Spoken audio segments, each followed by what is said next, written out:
Vietnam, 1969. Sir, over here. We're coming. Malamang ay isang enemy underground bunker. Bagsak ka muna ng grenada bago natin pasukin.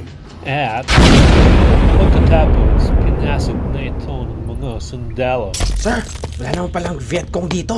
Too early to tell, Wilson.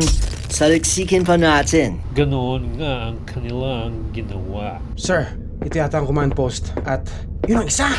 Ong! Ong! Nasaan mga kasama mo? Nasaan? Wala ang mga kasama ko. Pinatay na sila ng mga tsagantok. What did you say? Kung nais pa ninyong mabaya, umalis na kayo.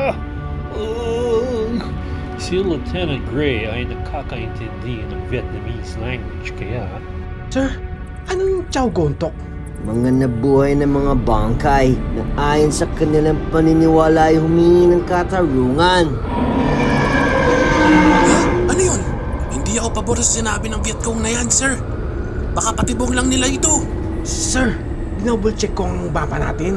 Ang bunker na to ay nasa gitna ng ancient burial grounds. Coincidence lang yan, bata. Maaring tama si Private Wilson. Be on guard.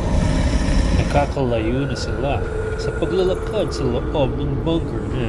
Sir, may mga anino akong nakikita sa pantaron. Ganoon ba, Smith? Bigyan mo ako ng grenada. Dali!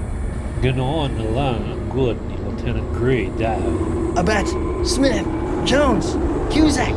kaya na lang ang kanyang pagkagulat na Sir! Tulong, sir! What in heaven's name? Sir! Tulungan mo ako, sir! Nasundalo Vietcong, inakastaan yung awit tahimik na nagkalit. Dahil lang sa inyong walang katuturan, digmaan.